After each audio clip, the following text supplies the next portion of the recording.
Hello everyone, this is Kaifu here with Game 2 in the series between Darren and Johnathan. Darren, on my left side, represented from Queensland, is playing aggro Grimm, using a lot of aggressiveness and so on to do a lot of lethal damage on board.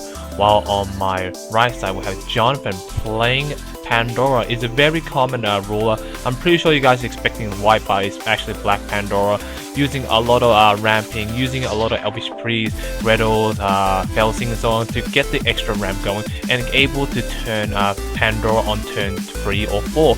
By flipping over, discounting your whole opponent's entire resource very early in the game is very devastating overall.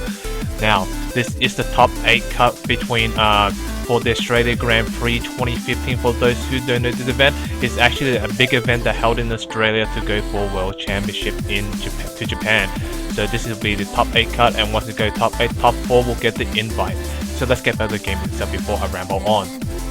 So obviously a lot of pressure is on now for Johnathan because he is in game 2 and he did lose in game 1. Spoiler alert. For those who haven't watched game 1, please check it out to see what happened in the series. Now let's get back to the game itself. Now Johnathan does have the advantage by going first, using felcing the Howling Wind to draw two cards because I had 2 on the field, which allowed him to have extra resource. Not only that, able to get the answer he needs during the early game. Dropping another Elvish Priest on the field for the extra defense. Not only that, allowing him to have the extra ramping he needs. Attacking for 200 directly with the cat. Another attack directly putting Darren down to 3,600 life points compared to Jonathan's 4,000 life points.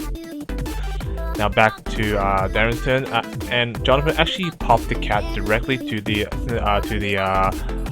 Tinkerbell. If I was Johnathan, this is how I play. I would not use the Holy Wind right away, I would not use the cat right away ability.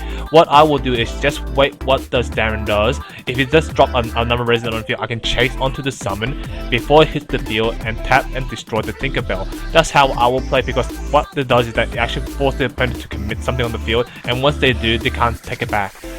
Here comes the Hunter for 300 point damage, putting down 3,700 down for Johnathan, compared to Darren's 3,600 life point. 2 magic stone open, so it looks like Darren doesn't have the extra aggressiveness, doesn't have the extra 1 drop, because he did drop 2 Tinkerbells on the field, assuming it was a 5 on the field for 1 or 2 turns.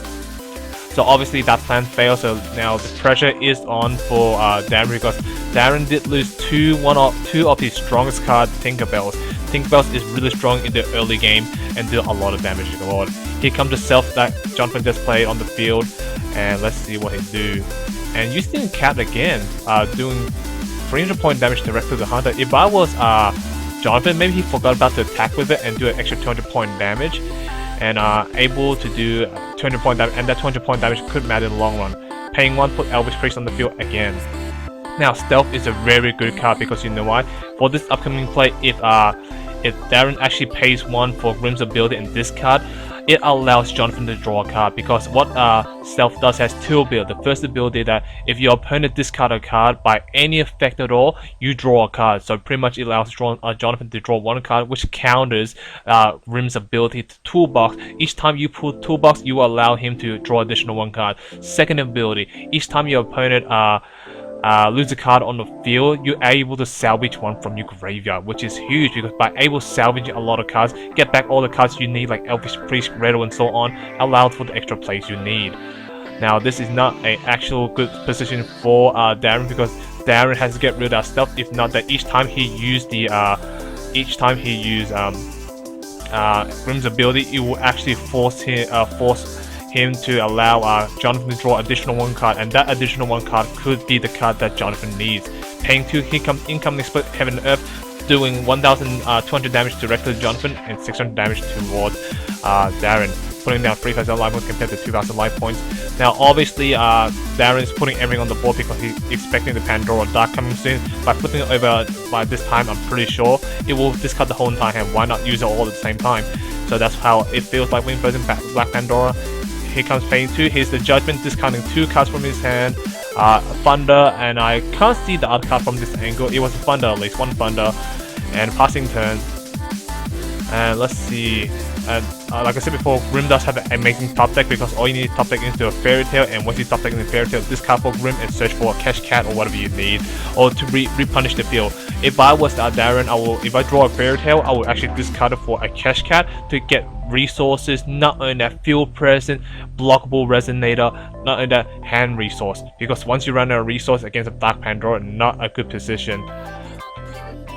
Let's see what does Darren do in this situation now. Darren has one card in hand compared to Johnathan's like a lot of cards in hand because he did draw a couple of times with this with those cats and another stealth as well. Discarding one card from his hand is Fairy Tale, but I couldn't see it from this angle because it went all the way to the corner of the world. Just kidding, guys. He just went the far corner of the graveyard, so I couldn't see what it is. Discarding, searching for. I'm pretty sure he's searching for a Cash Cat. Searching for Cash Cat. Draw 2 additional cards, which will allow him to repunish him, like I said before. Let's see what he searched for. If he searched for anything else, I'll be actually really surprised. Let's see what he can do. He searched for Glinda now. I'm really surprised now. Glinda allows you to make one of the Resonate on the field unblockable. So giving Grimm the extra unblockable, doing 500 point damage. I think Darren's just going for the extra aggressiveness because I think he just wants to go late full damage, and when he top deck into something good, it will allow him to do that. Income Crime and Punishment, killing the Grimm, which was an unexpected play because no one expected it. Well, actually, I didn't expect the Crime and Punishment incoming from Johnathan because there's not a lot of aggressive cards besides Laser in the deck. Killing the Grimm, not allowing Darren to have any Resonator on the field, leaving himself wide open. Only has Glinda, which will be sacrificed for a spell card on the field. But let's see, does it happen? Now, not good situation now. If Darren top decks on Fairy Tale, I hopefully hope he top decks into a Fairy Tale, which will allow him to search for any Resonating his Fairy Tale, especially the Cash Cat. You top deck a Cash Cat, it will allow you to draw 2 new cards to repunish your hand that the cards you lost early in the game. Tapping for another Magic Stone by Johnathan, putting another Magic Stone on the field. I'm not sure about this play because if I was actually, yeah, I wish I attacked for Magic Stone. Next, he played no stuff on the field, which counters again what Darren can do. If Darren discards another card, Johnathan will draw another additional 1 card to his hand. Now, at the moment, current life point 3,000 life point compared to 1,500 life point. Obviously, life point wise is going in favor to Darren, but however, no hand, or only 1 card in hand, but not that much. So in comes the Grimm, and here comes the Zig the Ancient Magic, cancelling it. Not a lot of pretty sight you can see at the moment. And Glinda on the field cannot do much at the moment. All he can do is just pass turn. Let's see now.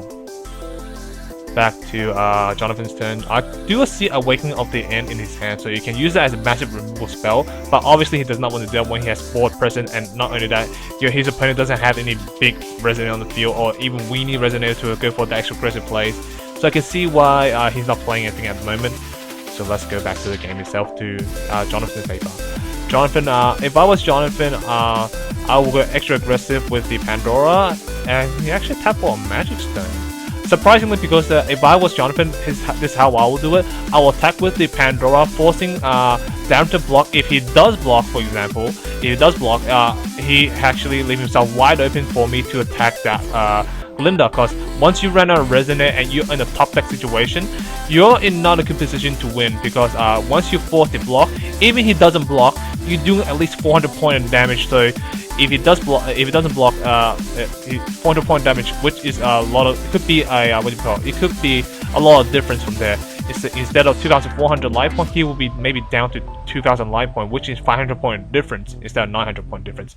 Incoming the Grimm's ability, and incoming the draw effect from Stealth, which allows Johnathan to draw additional card, which is a large amount of hand. Not only that, he has a lot of untapped resources, which can allow him to counter, and so on. Here comes the Elf, the Snow Queen, or I can't remember his name. It's the Fairy Tale that able to stun the field if you do the Awakening play. Can't remember his name. Sorry about that, guys. I think it was Snow Queen, I think it was his name. Tapping for another Magic Stone. At the moment, let's see what can Darren do. Darren's gonna pay 3 and use 3 of his Awakening to play the Queen on the field, and income the Zig the Ancient Magic, not allowing it to happen. Not in a pretty sight for him at the moment. Here comes the 500 point damage direct attack, going for the extra aggressiveness. And in comes Feasting, blocking it, and killing the Glinda. And not only that, feasting allows you to produce any color wheel you need, so a lot more resource now. Now Darren's not in good position, no cards in hand, nothing on the field, wide open for like a lot of damage on board. 600, 100, 100, 400, and 500. That's a lot of damage on board, which can put lethal on game, maybe. Just saying, my match is not that great at the moment because I've been very tired because after the Grand Prix, obviously. So let's see what happened. 500 point direct damage, putting down to 1,900. 600, putting down to 1,300. 400 directly, putting down to 100. 900, I mean, not 100. 900 life point. 100 directly, putting 800. 100 once more, 700 life point. So now Johnathan's going extra aggressive now because he's in a strong position. A lot of untapped magic stone which allow him to counter any plays that Darren plays. Tapping for another magic stone. Here comes the Cash Cat, does it resolve? Who knows? And here comes the Zig the Ancient Magic, and this is where Darren scoops it up. So game 2 goes to Johnathan. Thank you for watching, thank you for listening guys, hope you guys enjoyed it. Please stay tuned for game 3.